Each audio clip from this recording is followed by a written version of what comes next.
This episode of Healthcare Uncut and Unfiltered is sponsored by Connect DME.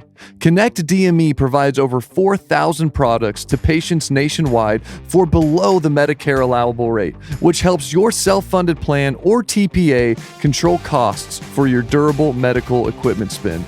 Connect DME's products range from walking boots and crutches to CPAP machines and diabetic supplies, all shipped directly to the patient's doorstep. They even provide sleep studies taken right in the patient's home. Visit Connect DME online at connectdme.com to find out how they can help your health plan save on medical equipment. That's Connect DME, CONNECT DME.com. All right. Glad to be back, everybody. It's Health Check Uncut, Unfiltered. And it has been a hot minute since we've all been together. It has. Alex, Yep. Brandon.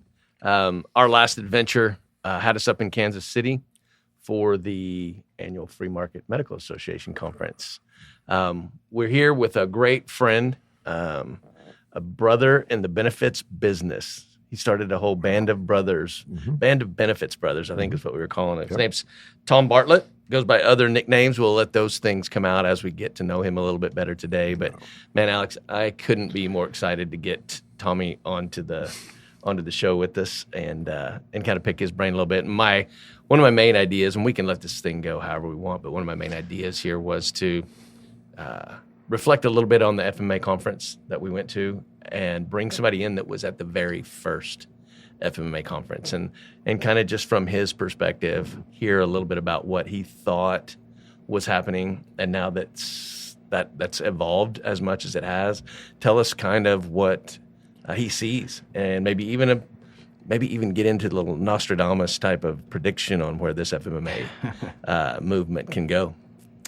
Tom Bartlett, how are you doing, buddy? Well. That's a big premise you're setting for today. It's a really high bar. Let's bring it down a notch or two. Hey, I will say the conference wasn't the same without Mr. Bartlett around. You know, we've had some fun times in the past conferences and other get-togethers, but mostly at the Red Piano Bar. Yes, sipping a nice bourbon. Yeah, for sure. Yeah, we had some good times. It was a lot of fun and a lot of relationships developed. And the guy sitting here's really to credit, and I talked to Keith Smith about this when he was here indirectly, was behind my adventure into the healthcare space. But as I got into this healthcare space and Alex kind of tasked me with the idea of selling diagnostic imaging as a direct contract to employers, one of my first calls was to a guy named Tom Bartlett, and the rest is kind of history. He's taken an active interest in me, and I couldn't be more thankful that I've got him as a partner in this space. And I consider you guys friends. I mean, more than colleagues, believe it or not. But no, it was a real pleasure. You were an easy mark, pardon the expression. Just in terms of you had the interest, you had the enthusiasm, you had the attitude that it takes to say, okay, well, what if we didn't do it the traditional way? You know, there's got to be a better way, right? And that's where you started, so it was pretty easy to bring us all along. Oh, absolutely, absolutely. He was always a guy that I could call and say, hey, look, what do you think about this route? Or I'm thinking about making a job change. I'm thinking about getting my broker's license. And Tom was always there. I remember we were at Accident Care Treatment Center whenever we got moved into the conference room, that conference room. And Tom came in and we started talking about a move, him, me, kind of shifting some of the players in this free market medical space. And I'm telling you right now, if we had a whiteboard and a pen right now, Tom could really do some damage on a whiteboard for us today, because you did that day for sure. Yeah, I need more than one color. You remember that whiteboard session? I need more than one color. Yeah, if I remember, there's red, green, and black, and we ended up, figuring out how to conquer the world in medical benefits by the time we were done. But it was a complicated board, but it was a lot of fun. Well, and what's funny about that is now Alex is still there, maybe not in the conference room. I'm at a completely different brokerage firm, having gone through the PBM space via the 3-year PBM sentence. And Tom is now working for one of the most profitable companies in America. I don't know, profitable, but one of the largest employers, a Fortune 5, Fortune 10 company. Yeah, So, absolutely. And we want to let him kind of talk a little bit about what he's doing now, and if we get him into some intense conversation, these views do not directly reflect the views of United Healthcare. No, they do not. I want that to be painfully On the obvious. record. What I like the most is we haven't even really talked about what the show is like with the bourbon tasting at the end, but for the first time ever, we have 4 bourbons sitting right in front of our guests. You're making them look so thirsty, sitting here with all these bottles of And technically, bourbon. we're outnumbered. It's a healthcare thirst trap. At least on this end of the table. Thank God we've got you. But yeah. So, Tom, when I met you, you were at Health Smart. Nope. Yep, you were at Health Smart. Mutual Assurance It was Administrators. Health Smart when I got there.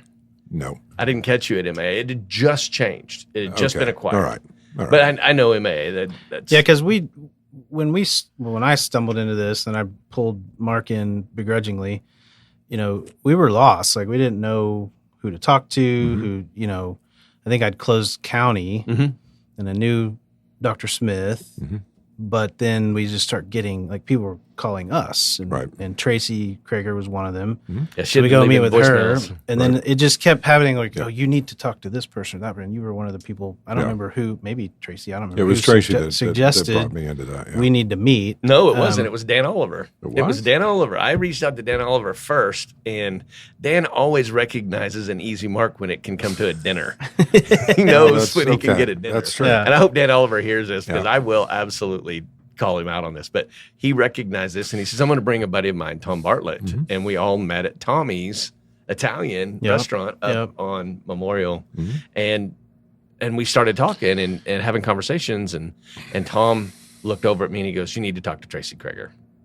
And I get back to the office, and the guy that was in my office was trying to help you. He's no longer with us. Wayne Love was trying to help you, and passed away. Kind of crazy, but he was in that office, and I get on his phone and start listening to voicemails, and Tracy had 8 voicemails on that phone. What are you doing? I need somebody to call me back. Is anybody ever going to call me back? I really wanted it. And she wanted to add us to the whole Health Smart product that she was building there, and had tried. And whenever he said we need to connect you, and then I had those voicemails, I was like, there's something to this. And then we had a conference room meeting up at Health Smart with Tracy, and I think the rest is history from there. I mean, we've done a lot since then. It kind of snowballed from there for sure. Yeah.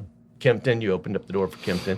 Do you remember, tell me, kind of backtrack to the first FMMA conference and the build up to that FMMA conference. And Dr. Smith talked about it and said, if we have this number of guests, it's a failure. If we have this number, we feel like we did all right. If we have this number, it's a complete success. And they blew their success number out. But you were there from the very beginning.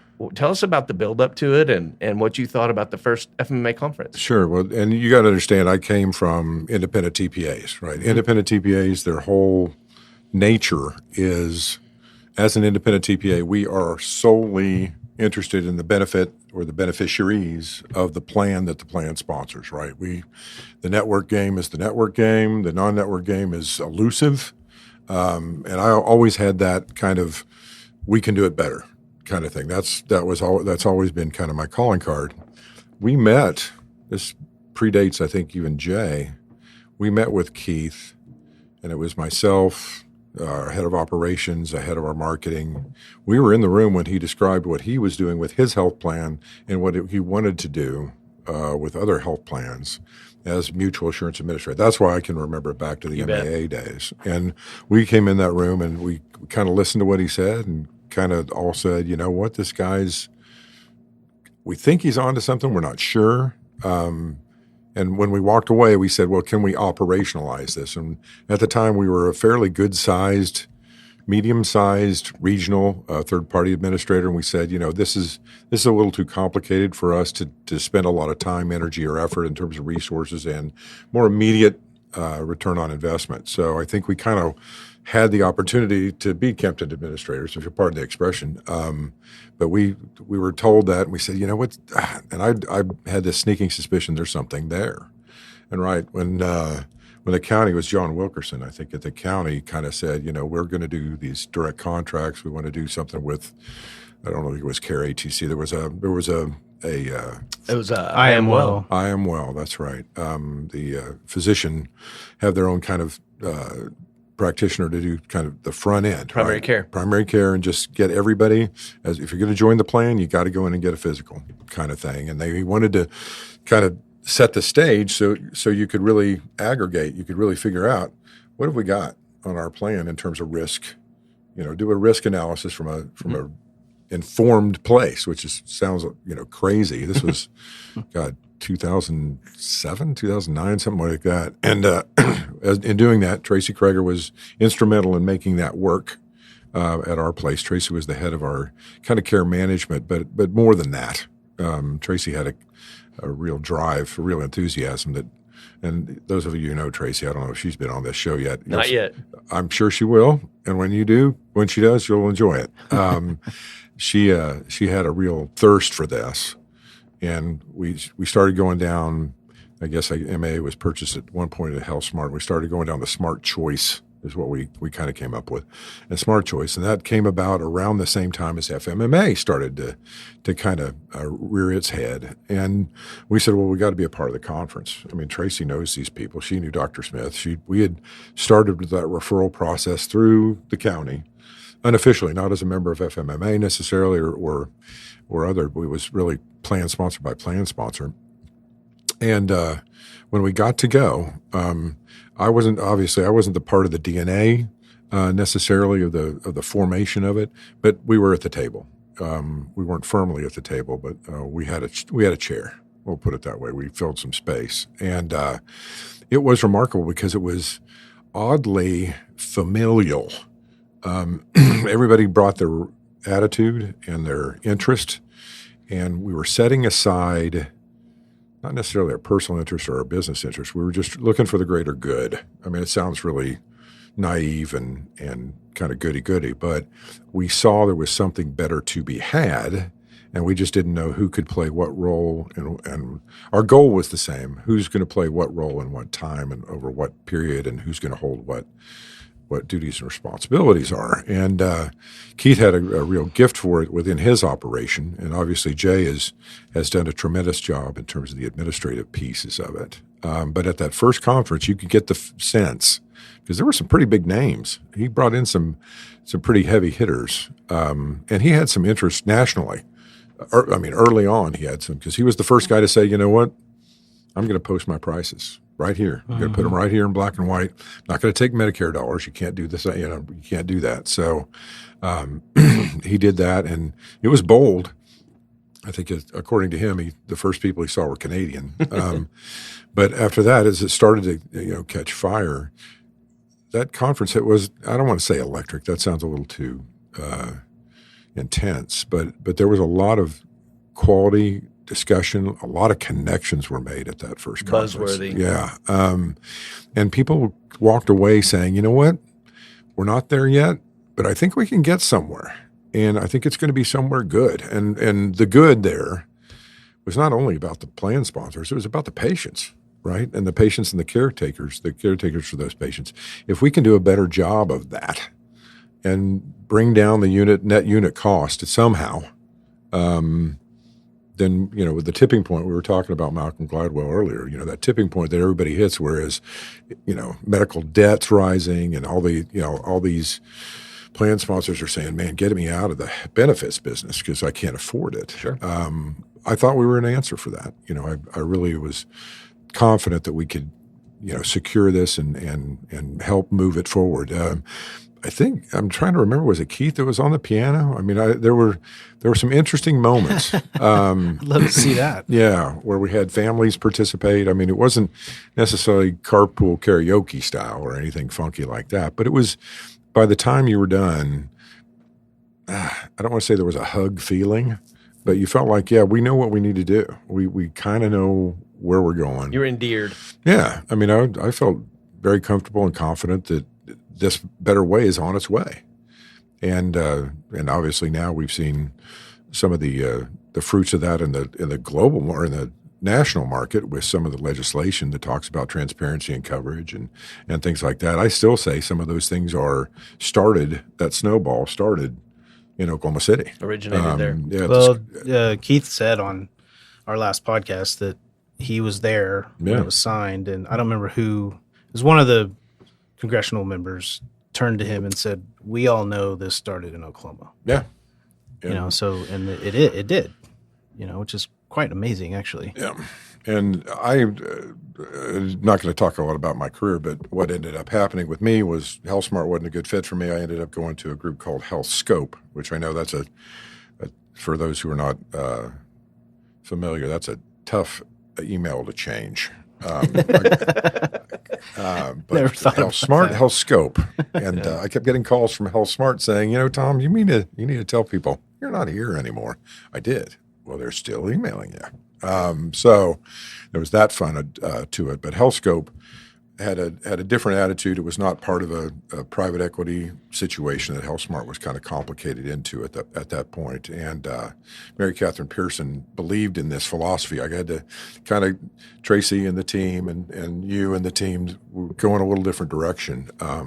But I kind of took that enthusiasm back into, you know, HealthScope. And at HealthScope, I was in HealthSmart at the beginning, but HealthScope eventually. We were fairly successful using reference-based pricing. That's where it kind of turned into that. And I think if Keith were here, I quote him frequently with the reference-based pricing is kind of a gateway drug to direct contracts, right? It's a way for people to understand, okay, well, wait, there's a better way, right? You don't have to go through the network. You don't have to do all this stuff. So I took that message to HealthScope, and we had some fairly good-sized wins. I think the first case we wrote was yours. Yeah. When we went over to HealthScope, thank you for. Thank you for calling us good-sized. Yeah, good size. Yeah, good size case. Well, on average, the first two cases I wrote were 100,000 lives, so it was lucky for me. But it was a very fortunate series of events that turned into that. And then HealthScope ended up being purchased by United Healthcare Corporation, so that's why I'm now at UHC. You're part of the BUCAs. UBCA, because the U is first, and I don't do the Cuba thing anymore. And but what they did when they looked at HealthScope, they said, okay, what does HealthScope do that we don't do today in our myriad solutions? By the way, United does have a lot of solutions on 300 and some thousand people. So they said, what do they do that we aren't doing today? And one of those things was reference-based pricing. And they said, okay, well, let's take a look at it, see how it works. And for the right client in the right geography, right set of circumstances, it's a narrow funnel. Let's call it that. But once you get to that narrow funnel, we wanted to have some capability to serve those clients, those employer plan sponsors. And so what I do today is I represent reference-based pricing on behalf of United. We do it as HealthScope benefits. We kept the name HealthScope as opposed to UMR. UMR is the more popular name. It is the largest TPA by far, but we're a division of UMR. We use UMR's platform, but as HealthScope, we perform those functions. So we still work with many of the same partners we did back then. We had 6 partners. We whittled them down to 4 because lots of reasons. Today we can represent that. If a client really is bent on going that direction and it all fits, and our solutions that we can, the alternative solutions we offer are not going to be as affordable or as effective from a unit net cost standpoint or from a culture standpoint. There are a lot of different reasons, a lot of different ways. You know that. We all know that people buy things. And so we're doing that today. And we've been pretty successful all in. It's only been 2 or 3 years now. So Well, and to be honest with you, I remember the journey for you like it was yesterday. I remember the conversations. I remember, there was a moral conflict for him. There was a paradigm that he had to shift to even be able to work for the United Healthcare Corporation, and that's what it was. Mm-hmm. And there are hard conversations. It's the same as me going to get my broker license and going to work at Healthcare Highways or going to work at one of those options. And you were always there for consulting, and I just remember the struggle in it. And I want to applaud you. Number one, I want to say I'm glad that there's somebody of the FMMA ilk inside United Healthcare that is allowing this Fortune 5, Fortune 401 company to see the light, to see the RBP light. And I want to ask you, and I know your modesty will reign here, but I want you to be real candid with this. How much RBP were they doing when you came to United Healthcare? That answer is easy. It was zero. And they were not fans. It took the HealthScope purchase and the analysis thereafter to recognize, you know what, how much more difficult is it for us to teach our system to do it, to behave this way? How much does that cost? Mm-hmm. How much time will it take? And how much return will we get over what period of time? It is a for-profit corporation. And one of their tenets is affordability. One of their big platforms is we need to get to a more affordable place. And, I'm proud of United for that. And they say it every single time you're on one of the corporate calls. It's about affordability is one of the top 3 things we talk about. And I said, well, if you're talking about affordability, start with the unit net cost, right? Mm-hmm. And it's not the most popular. It's not the easiest. When one considers RBP, you're kind of buying. It's like buying a puppy. When you buy a puppy, there's a tragedy at some point, mm-hmm. right? Mm-hmm. That's not exactly how it works in RBP. Boy, that sounded terrible. But go home and hug my dogs. That's right. Hug your dogs because someday. Sorry, we love puppies. Just for the record, this took a dark turn. Yeah, I apologize. But the point is, it's one of those things. You got to have the right mentality. You got to have the right stomach. You got to have the right attitude. You got to have the right expectations. I mean, qualification. That's the one word you'll hear me say every day to our potential clients, our current clients. You got to always understand where the expectations are because it is a naturally disruptive process, and so much so that United has vendors we work with. We don't perform some of these functions because you're asking for an interruption of a relationship you have with a hospital on the other side, right? Mm-hmm. So.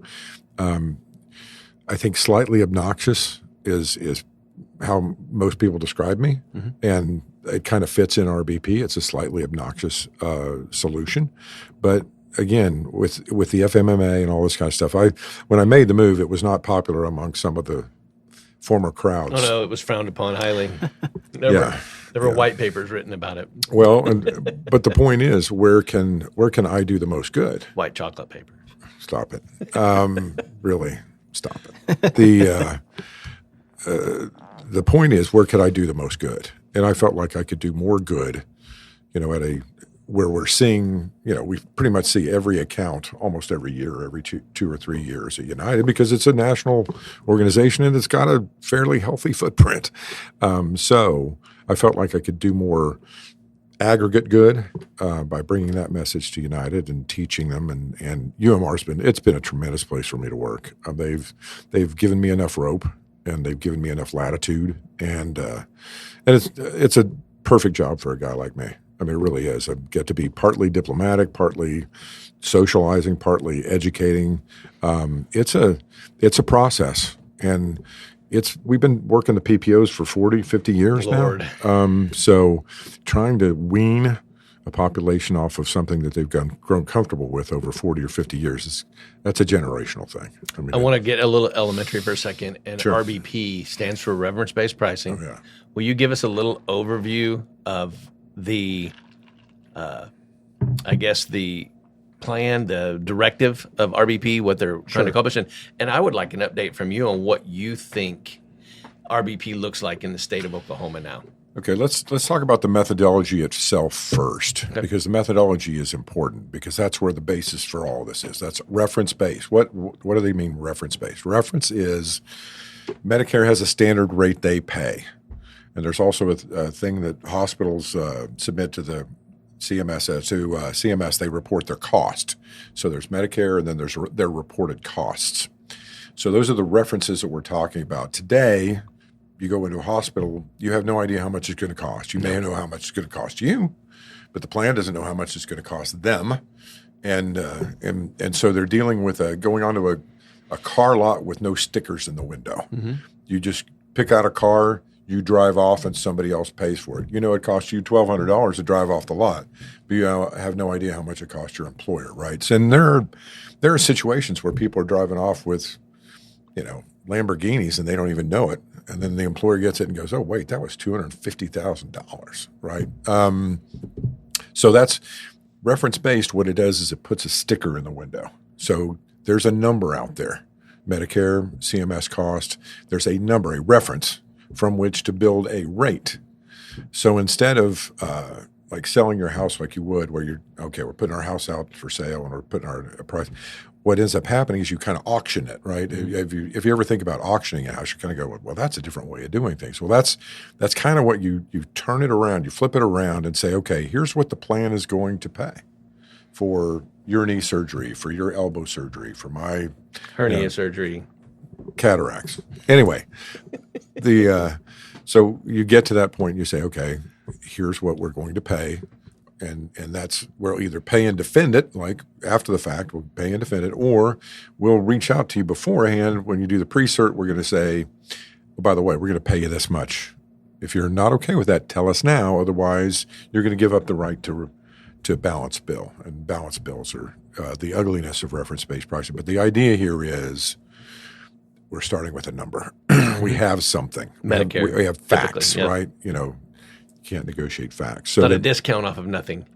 Right. Rather than you send us a bill, we give us the best discount and we won't look at it. That's kind of how the biggest or the most colorful carriers sometimes work. So the idea here is that's what reference-based pricing was born. 20 years ago, CalPERS, California Public Employee Retirement System, started with that. They said, San Jose and knee surgeries cost us $17,000. When we get to San Francisco, it's $47,000.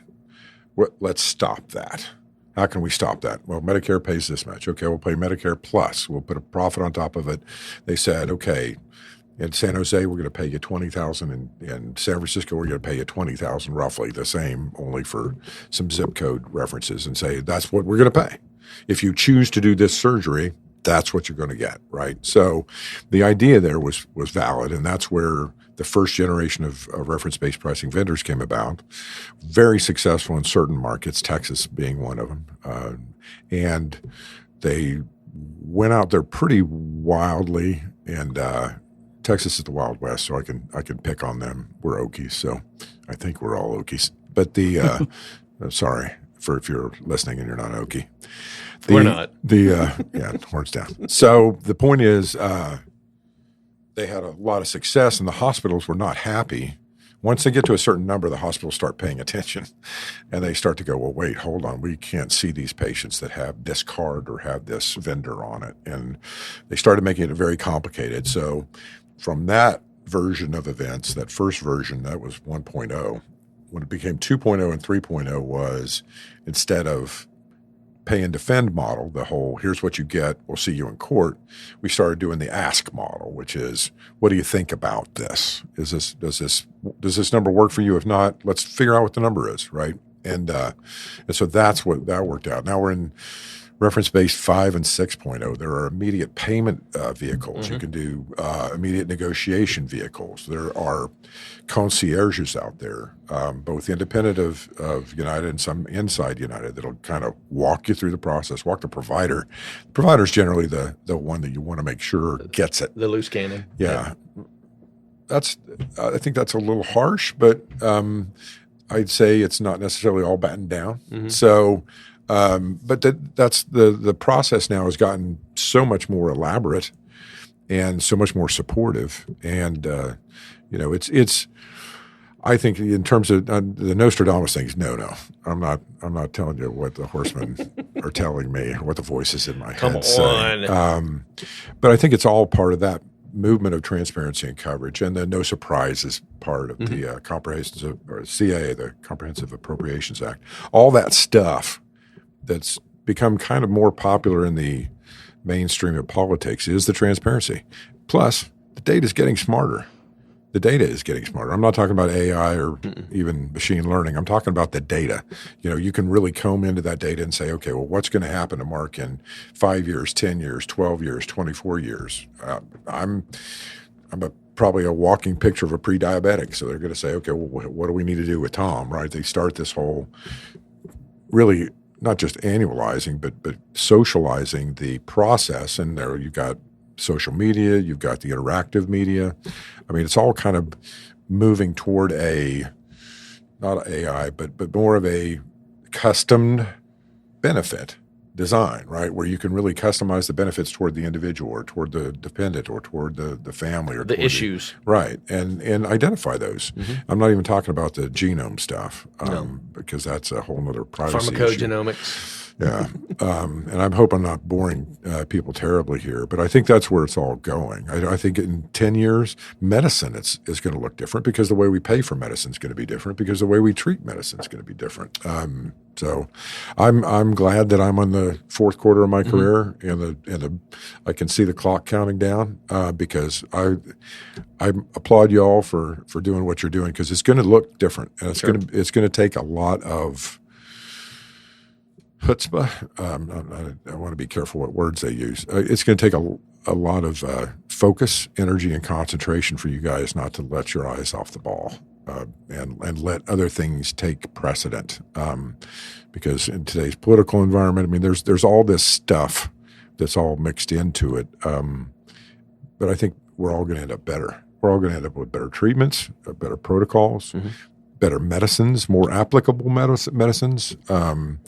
There's a whole school of thought about some of the psychedelics and their behavioral aspects, the treatment protocols there. I think that's going to become a more prevalent or more acceptable. It is in Canada, but not as much here in the United States. And that's an outlier. Don't think I'm shooting for ketone approval. The idea here is that those kinds of things are going to start influencing. The spectrum's broadened. Yeah, and I think, as I said, I think medicine's going to look a lot different. When I'm on Medicare, it's going to look a lot different. And I'm not that far away. What's the advantage of, reference-based pricing being, obviously you're referencing a Medicare fee schedule or whatever. Why not just turn that into a fee schedule and negotiate it and get it approved and you're done? Like what's the advantage of just keeping it at facility by facility, provider by provider, case by case, making that negotiation as opposed to the more traditional method of here's our fee schedule, will you accept this? Right. That kind of thing. Well, because there are so many codes now. ICD-9 to ICD-10 went from, I don't remember what the numbers were, it's like 30,000 to 300,000 different codes. And try and code, upcoding, upcharging, there's a lot of games that both sides play. And they've gotten better at it. And that's why when you go into some of these negotiations today, they're a lot different than they were even 3 or 5 years ago because you're saying, okay, well, what, for this practice and this practice and this practice. And I'm sure you've, in your former surgical days, you knew this doctor likes this thing this way, and there is no moving that. Well, and I asked that sort of because of that, because I remember, running he was referencing I ran a large orthopedic group, but we would have an individual plan come in, or more than likely, we would use a group like a Norman Physician Hospital Association or Oklahoma Physicians Association. They would go negotiate for us to all the carriers or the plans or whatever, and they'd come back and sheet by sheet, they'd give you a stack of papers, and it would have the Blue Cross Blue Shield of Alabama, Blue Cross Blue Shield but they were all a reference base. Because we're not going to approve code by code. So it would say, will you accept 140% of Medicare from this group? This group's offering 150. This group's offering 125. And the docs would sign them one by one or check no, put that in a different pile. So it was all reference-based really at that provider level. I think where you get complicated is probably when you're in the inpatient stuff and the facility pieces that do get higher charges, but also more complicated coding. But to me, that was where I started in healthcare, was at an orthopedic group. So that's all I'd seen. And I didn't really, they worked in the hospitals, but I didn't know about hospital billing. So my thinking was, this is pretty easy. You just reference Medicare and you sign a piece of paper, and now we're contracted with them. And if they don't pay us that rate, I can go check it. I did it a lot. I'd go on to CMS website. I'd put in the coding. It tells you the rate based on region, and you could see, did they pay us the right amount? They always did. It was either the bigger issue was if they didn't pay us. It wasn't when they paid us, it was wrong. So that was my thinking in healthcare my entire career. And then I stumble into this direct contracting, and it was the same essentially you're coming up with a rate. Now, it's not necessarily reference based. My first fee schedule for health check was reference based because it's the only thing I knew to do. So I ran a percentage of Medicare and submitted it to Oklahoma County, and they accepted it. Then I realized, oh, this is kind of making my life difficult. I could just do flat rate, and we ended up lowering prices so that everybody was happy. But in the sense of how, you being at the beginning of free market, I think I was there at the second conference. I wasn't there at the first, but I remember at the second conference having this conversation with somebody, and it might have been Dr. Smith. It might not have been it might have been you for that matter. I don't remember who. But I remember thinking, this is exciting. This is really cool. But what's the end game look like?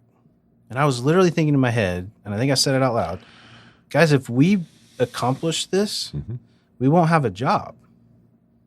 Because at the end of the day, the Tom Bartletts are going to move on and go work for the big guy, transform them into this process. They'll start doing it the right way, and I can't compete with them. Dun, dun, dun, dun. Well, it's a good thing it's going to take decades. Right. I knew that at the time too. But it's happening. But the little philosophical exercise I was playing in my head was, if we win, it means that the big players are going to do it right.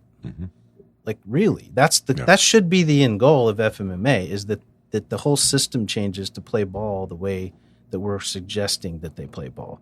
And I think it's a little short-sighted and I don't know all the stories and we don't need to tell them, but if people treated you differently after you went to the quote-unquote dark side or whatever they said, I think it's kind of short-sighted, because what else is the process? Dr. Smith said it in the last podcast about, we brought up the word cartel, and we were, sort of trying to, get him to talk about that stuff. And he basically said, you know what, I don't talk about hospitals that way anymore. And he did tell us why. And because some of them are changing. That's the point. And you want to be there to embrace it. You don't want to miss it. So I love the fact that you're inside, that, the rebellion is going to start from the inside out. I mean, it's disruptive.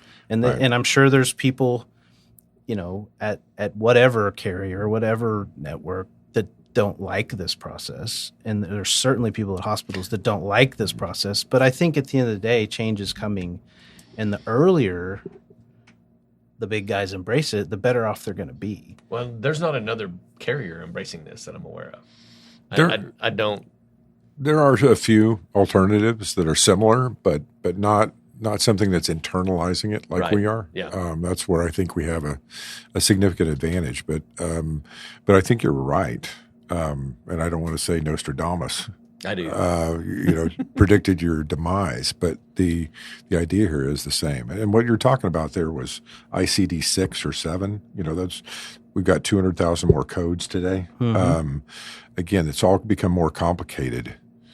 I think it's become more complicated because they wanted it to be by more design. Complicated. Yeah, it's designed to be so. And you're right, the big systems, it's a lot more complicated trying to contract with the big systems, with the big carriers, and then making it, practice purchases. You've seen all the practices kind of evaporate over the years, right? And United Healthcare has the services side known as Optum. We own a number of physicians and a number of practices and clinics, and so that's all kind of turning into a gray area. But I'm glad to hear that because Keith's original.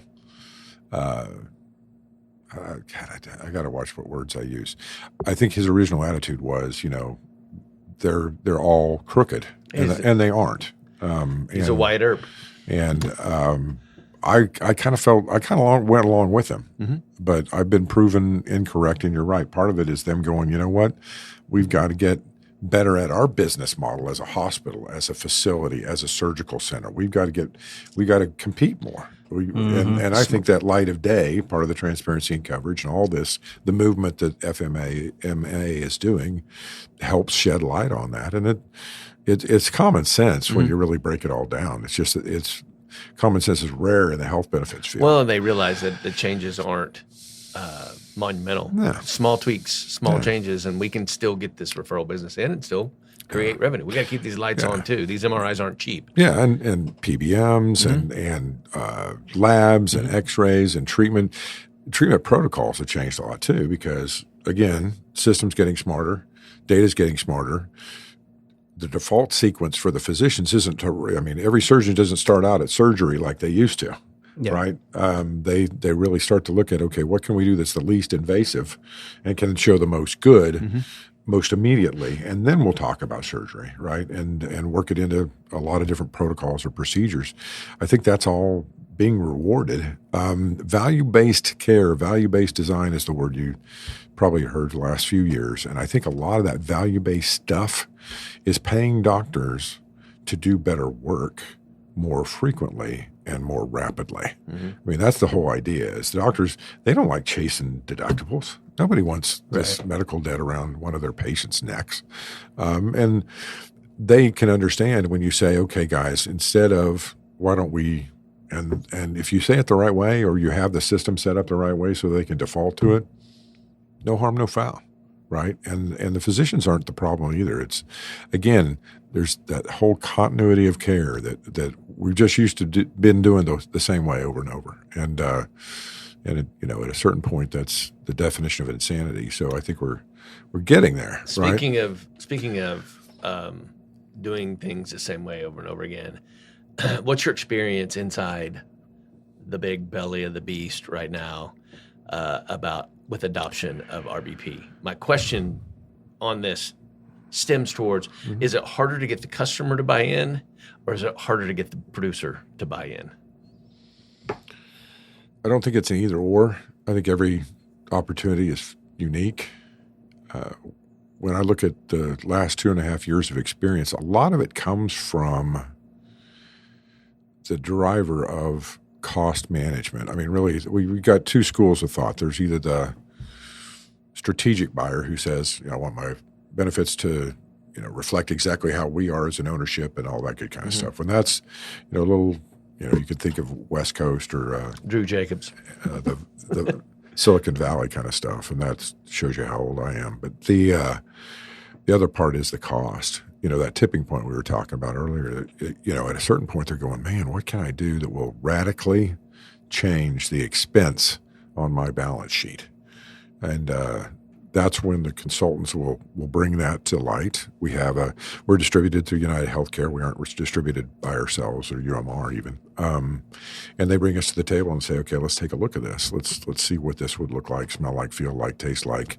And I am nothing but 100% honest. I said, guys, I don't use the puppy scenario, but I do. Keep it in your back pocket. No, it's closer. No, that's a really negative thing to do. But I say, guys, this is not what you think it is. Even if it is backed up by a Fortune whatever company, eventually, that doesn't eliminate the person at the front desk who may have been there for 3 days and doesn't understand cards. I know I'm supposed to make a copy of a card, and if it doesn't say the right things, I'm supposed to charge you. It's illegal. Right. That's not real insurance. That's the one I love, is that's not real insurance. Oh. And Tracy's heard that. Tracy would love that line. That's not real insurance. But the idea here is that, we aren't going to fix the system. RBP doesn't fix the system. RBP is like self-funding. Self-funding is merely a different way of approaching the financing of your benefit.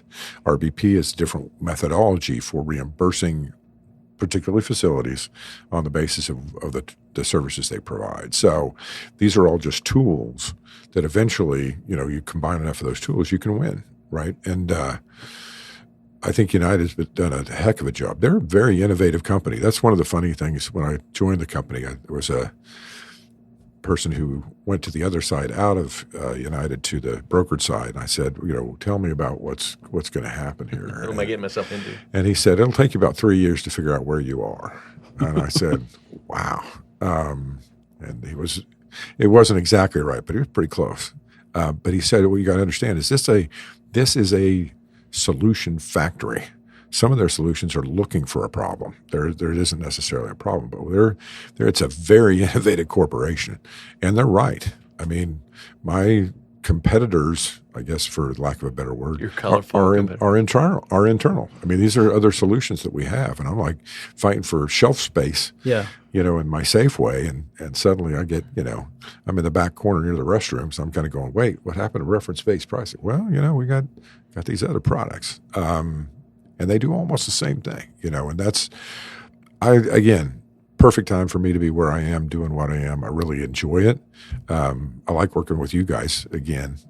This was a lot of fun. Thank you again for inviting me. But it's rare in a life that you can do and there was a lot of struggle that led up to this, and for it to pay off and to pay off this well, I'm a very blessed and very grateful guy. I'm lucky. Well, we're blessed and grateful to have you. I think it's been a great kind of catch up, circle back up, figure out how things are going, what's going on. Give us kind of a prediction. You've seen this FMMA wave run the way it's run. Give us you're an intuitive guy. You think ahead. I bet you've got your retirement date marked on a calendar with a big red X. You plan. Tell us what you think the future of the Free Market Medical Association is. I think it'll keep doing what it's doing. As long as it keeps doing what it's still doing, it'll see the same progress. I think the progress is there. I think the political will in some markets is more complicated than others. I think the bigger will still keep getting bigger, unfortunately, in some cases, unfortunately in others. It's funny because my kids, I'm trying to remember when this was. This was a long time ago, but I think it was when Microsoft or Apple or something was just starting to get big. And they said, Dad, you don't understand. These companies aren't trying to compete. They're trying to eliminate the competition. And I said, well, we played Monopoly when you were 12. Where do you think all this came from, right? And I don't think that's going to happen, but I think the influence of social media, the combination of AI and machine learning and medicine, I think it's all going to get better. I think we're in for a better result financially for individuals and medically. But I don't think it's right now. I think the FMMA is playing a good vital role and still has a place and still needs to stay diligent, vigilant, et cetera, because, politics is fickle and it's local. And, I'm a big fan of theirs. I just, because my role and my goal has changed, I don't get to be as active a participant in it as I was, but I'm still a big fan. I got to see the conference play out for the first time. I'd never been. It's kind of all of this is new for me. I'm learning. I'm the average guy. That's my role on the show. Wow. Like on Tool Time, Tim's friend. Mm-hmm, I'm that guy of the show. I can see about that much of your face. So exactly. But one thing I picked up on was they had all these video packages that were relating the BUCAs, or you went the other way around. You said it's the UBCAs because United's first. Right. Makes sense. And I will never say it the other way. You first. He was contractually bound to say that. Cuba. But they kept referring to them as the Imperials of Star Wars. So that all these video packages were like they were the Death Star and they were the bad guys. And I love this analogy too because if you remember the first Star Wars when they blew up the Death Star, if you're Star Wars fans, it was one of the biggest plot holes of the entire of all the movies. Like, why was it so easy to blow up the Death Star? It makes no sense. And then, like 30 years later, maybe because 20, Luke killed Womp Rats bigger than that back home. Yeah, true. But everybody knows that. But they released a new movie like 20 years later to address a problem from the movie of the 70s. And they totally made it work. They're like, well, we had an inside guy, actually. And that inside guy, his whole job was to find the plans. And he sent those plans to the rebels, and they destroyed the Death Star. So they're like, hey, let's fix our mistake from movie 1, 2, and 3 20 years later. My point here is you have found your way inside the Death Star. And what I've heard you say, and the way I've understood this, and I like it, is it's not really as Death Star can be. It's actually people who are trying their best but maybe are misguided, and what they need are good people to come in and help steer the ship. And I like that, and I think it's a better way to look at it as opposed to, hey, send us the code so we can blow up the Death Star. It's more so, hey, put down a ladder so we can get good people up in here to help make the right decisions for people's healthcare. Because it's just oftentimes when I hang out with these two guys, I hang out with other good people, and that's who we need helping run this country. It's true. Run this healthcare, run everything. I'll give you a little story. I'm going to try and use the correct verbiage here because, again, the internet is forever. So when we were first doing this with Tracy and the whole, the band of brothers and what was it, the Masters of Transparency. Pump your brakes right there 1 second. Keep your thought. You've got a 4 o'clock drop dead. I do have a 4 o'clock Okay. drop dead. As Tom is telling this story, Alex, I like you to select our spirit, and we'll talk about our spirit so we can just roll right into. I mean, this is what we started with this morning talking about. Smoke so wagons. I think we do the smoke wagon because it is called the Uncut Unfiltered.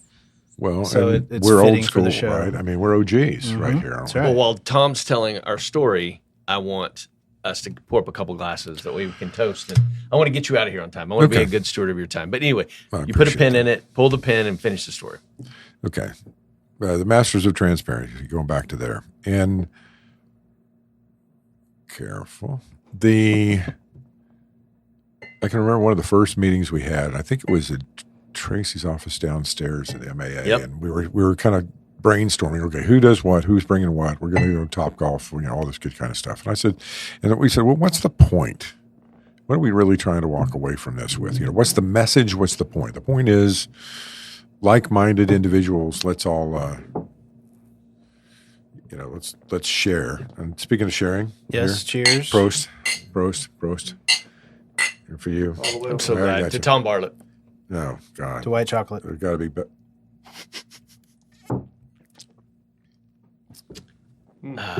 That's such a good whiskey. It's not Irish. It is. It is not Irish. I'm at the edge of my seat here. It is straight out of Vegas. So, getting to the point, we were talking about Masters Transparency. That was a brilliant thing. The whole Course guide. the I have course one. guide, course the guide, caddy yeah. course guide. I mean, that was one of my favorite marketing things ever, and I've done a lot of marketing And the trash bright green shirts. that we will never speak of publicly because we're asking for a lawsuit. But the point is, what brought us here, and I'm going to watch the words here, but it was like we got to make reasonable sexy again. Let's try and make reasonable sexy again. And we were like, what do you mean? Just get a reasonable price for this surgery. Don't gouge us. Don't gouge the employer. Don't take advantage of us just because we employ somebody who has an illness that we didn't know. How do we make sexy reasonable again? Because you don't run into the office and say, hey, everybody, look at this report card. My son got all C's. Hey. Or, that Ford Tempo I just bought, I got a decent deal on it. It was 22. I mean, it should have been probably 16, but I paid 22. It could have been 25. I got a reasonable deal. Nobody gives a rat's rear about a reasonable deal. But that's really what we all got to kind of shoot for because it's so crazy in health benefits. Mm-hmm. The prices have gotten so high, the protocols are so high. And the whole old excuse used to be, well, my malpractice is, killing me. Well, we all know that malpractice has been reformed to a degree, tort liability, et cetera. But that whole argument's off the table. So let's just get to reasonable. But you got to make reasonable something that people want. And you can't build that demand into reasonable because everybody wants something. Oh, I want better than reasonable. Oh, no, I never tolerate reasonable. Well, if that's the best we can get, I think that's pretty good. And that's when the Certainly Masters better of than where we Transparency- are. Yeah. And see, that's the whole thing is if you're starting at a place where things are pretty bleak, reasonable looks darn good. I mean, when the guy the cruise ship finds the guy on the deserted island and says, hey, what do you want? We got all this food in here. We got lobster. We got Take a crab. And he sandwich. goes, yeah, I just need a flipping sandwich. Grilled cheese sandwich. Right. I just need somebody just could find me a sandwich. And that's kind of where we were at FMA originally. Sure. That's where we were as the band of brothers and sisters. I think we had to include Tracy and others in those. But it was a fun time. And I was young enough to enjoy and be ornery enough at it. Now I'm a little more old and cynical and all that wonderful stuff. Wise is what it would be. Yeah. Okay, let's call it wisdom. But yeah, that's again, I really enjoyed it. I mean, I look back on that as kind of prime time. That's when we did a lot of learning, a lot of teaching, and a lot of. I see what you're saying, but pretty good. Going into the United Healthcare world, and I remember the conversation. You were concerned with the relationships you'd built about going into the United Healthcare world, and I looked you square in the face and I said, if you're ever going to change them, you're not going to change it from out here. No. And so I think that was kind of a note that you needed to have struck for you to be able to go in and say it. And listen, it isn't for the faint of heart to go in there and want to make changes, because it's ugly there. I mean, there's some ugliness there, and it's got a history of ugliness. But I like you giving us the picture from the inside, from the perspective. It's a solutions company, and it gives me a whole different paradigm as it relates to the United Healthcare space. But at the end of the day, we still are thankful that we've got someone in there attacking the Death Star, like Brandon said. But we're not doing it from a let's just blow the Death Star up. We're doing it from we've got a really good. It's a great structure here. Look at this thing. Good framework, good bones. Size of a planet. Let's get everybody the on size of a planet. Well, and at the same time of it too, it's called talking across the aisle. Yeah, it's very similar to Republican Democrat discourse. So let's talk across the aisle and figure out what's best for the greater good, like you said earlier. But it's been a pleasure getting down memory lane, going back with Tom. I want to levy an idea out there. If I ever have to miss a podcast, will you come in as my host? Will you come in as my replacement? Or if Alex has to miss, will you come in and you had to wait till we were on camera to ask this question. I want I want on record, actually. But Please I'd like say no. Please be like, honestly, I love the This is the last time I'm ever it's doing a no this. from me. I had no fun today, and I'm out. Yeah.